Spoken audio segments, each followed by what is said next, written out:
I remember my mom saying that when they got married, his mother, her mother-in-law, said, "She is so little, what can she do?"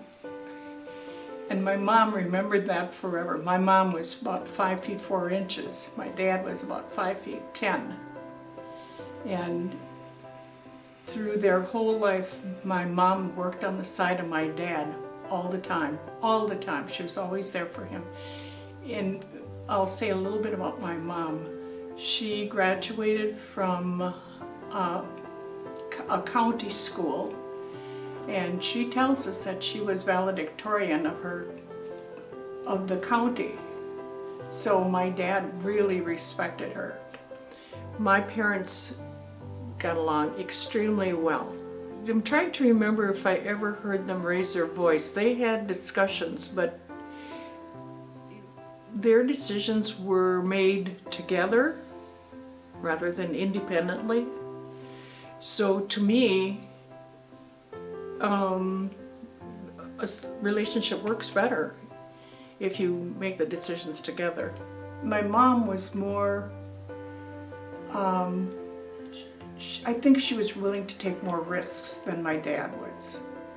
But again, he was depending on her to come up with the right answer after they had discussed it. He respected her. He respected her very much, as she did him.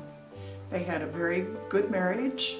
I feel very privileged to grow up in that family with them as parents.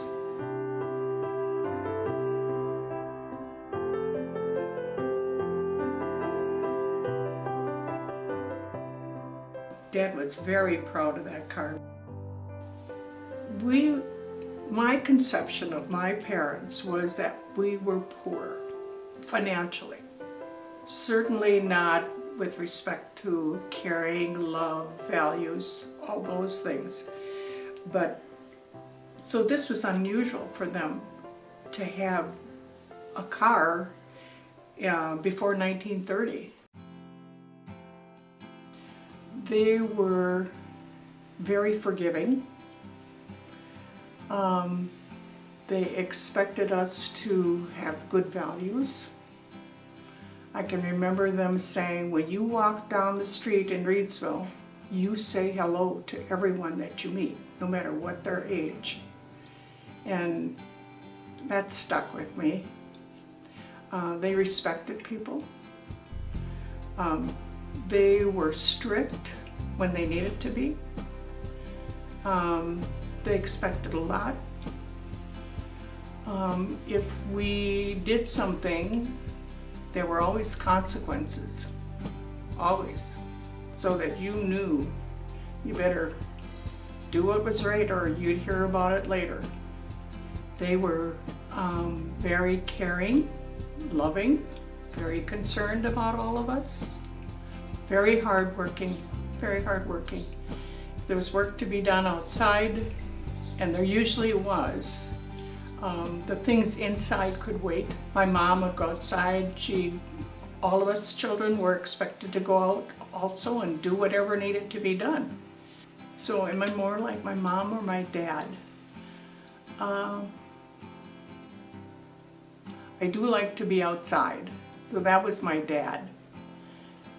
My mom loved to bake.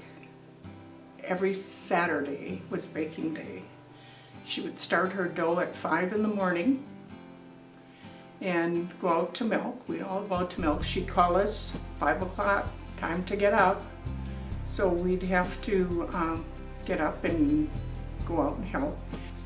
Milking cows, feeding the cows. You had to go up into the mow and pull the hay out of the mow down on the second floor of the barn. And there was a hole in the ceiling when you looked up from the first floor, probably, I would think, 36 by 36 inches, maybe a little bit more than that. And we would have to push that hay that we had taken from the mow down through that hole, and it was like a chute. And from there we would feed the cows. The cows were lined up on both sides. There were probably maybe 16 of them. 10, 11 of them would be milking cows, and then the heifers would fill out the rest of that back space.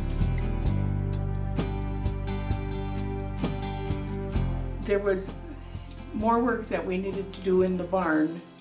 Was you had to sweep the aisles, the alley, so that it was clean. And then every Saturday we would sweep it, and my dad would put lime on the floor, spread a fair amount of lime, so that when you walked into the barn, here was this white aisle, the white lane. Always looked very nice. He wanted it to look nice. He wanted it to look nice, so that everything was organized, and we worked at whatever needed to be done. We also had 2 horses in the barn. Those were work horses, and they were off on stalls on the side, so they too had to be fed, watered, that sort of thing, cleaned out behind them, cleaned the gutters behind the cows. Getting back to my mom and baking, when she came in, we'd have a breakfast, cereal, just the normal breakfast thing that we have now. And then this dough would be ready to form into something. My mom would, she loved to make donuts. She made kolaches, mostly prune, mostly poppy seed, because that was the bohemian thing.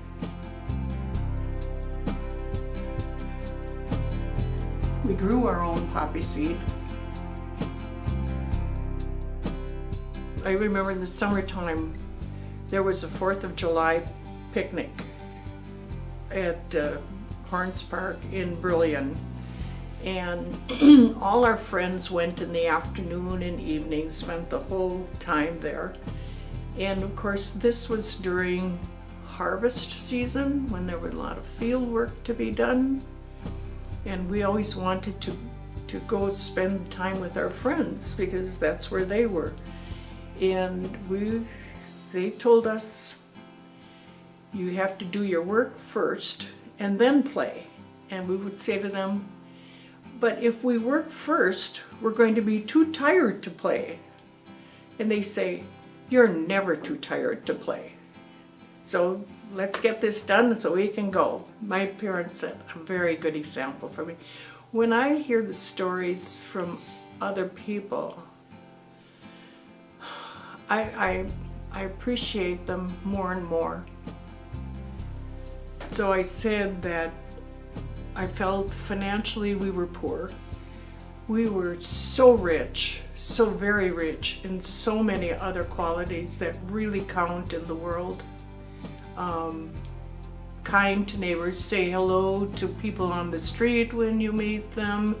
Don't ever talk back to anyone, your teachers, the priest, that sort of thing. I lived my life close to my mom and dad's values. I am very, very grateful for what they taught us.